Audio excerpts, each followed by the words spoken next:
Hey everyone, Pin here. This is going to be my review for Alita Battle Angel, the Ultra HD Blu-ray, and the version I saw was Dolby Vision. Now, this isn't going to be whether or not I recommend the movie to somebody. This is going to be touching on the cinematography that I've seen while watching the movie, some of the shot design elements, and some of the overall composition that really made this film stand out, in my personal opinion, and why I think it is a success overall. So let's get started. Now, before we head into it, here is a few video information. The codec that we use for this is the H.265, otherwise known as HEVC. This is an upscale 4K. The HDR formats are HDR10 Plus and Dolby Vision. And the aspect ratio is a 2.39, so you can expect to see some black bars when you watch this movie. So, first shot here that I have in this presentation, at least, it's this pretty medium to large size environment. It shows the city.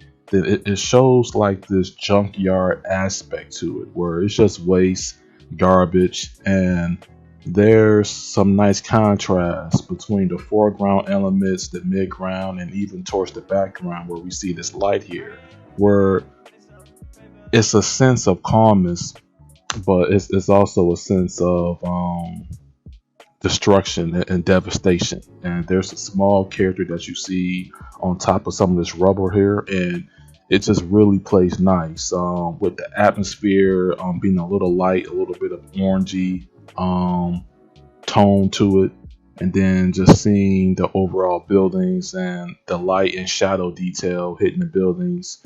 Where's the shadows happening? It's some nice shadow detail going on in this image here, which I thought was pretty clever by the director and how they framed the cinematics for this movie.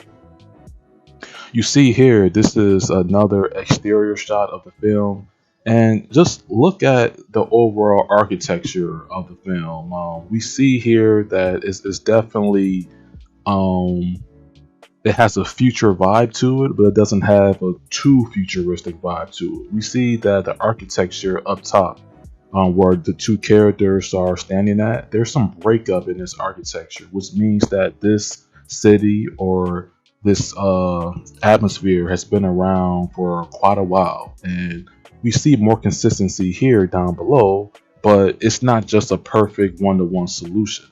The director of this film made sure that it really sold on the environment, that this environment has been around for a while. It has existed, and there's some interesting architectural elements receding back towards space, even right here, with some interesting height and just shapes overall. It's just pretty well.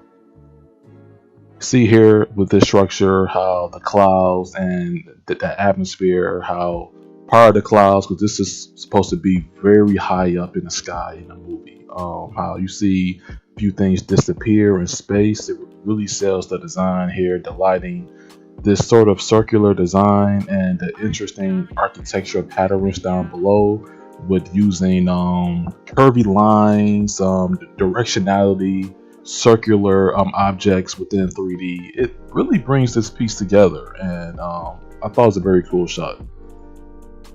So in the Ultra HD version, I was able to see clear just the pores on the skin, the hair, the eye detail, the eyebrows, just everything was very crisp in quality. I thought the CGI was very well done, and for the most part, in certain scenes, it can look a little bit funny and out of place, but overall consistency, they did a pretty good job here.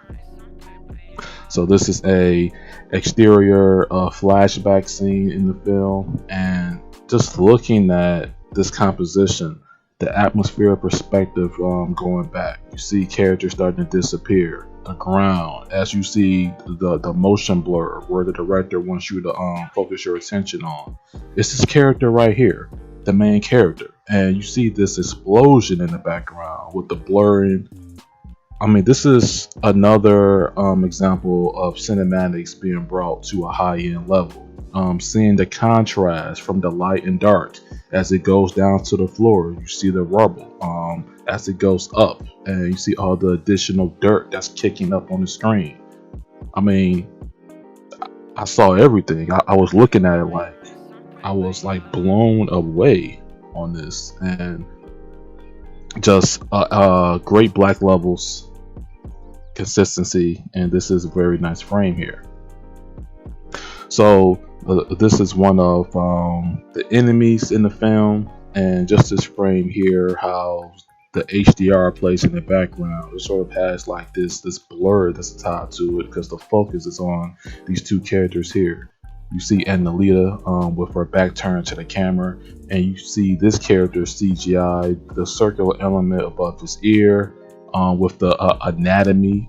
Everything was pretty well placed, and it didn't look out of place in this scene. The armor was very well done, I felt like, and the CGI characters mixed in with the human characters was, for the most part, blended pretty well.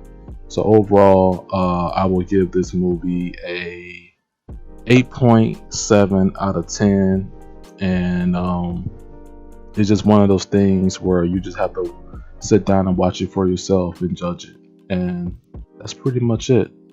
So thank you for watching this review. If you like my quick analysis, hit the like button, and until next time, peace out.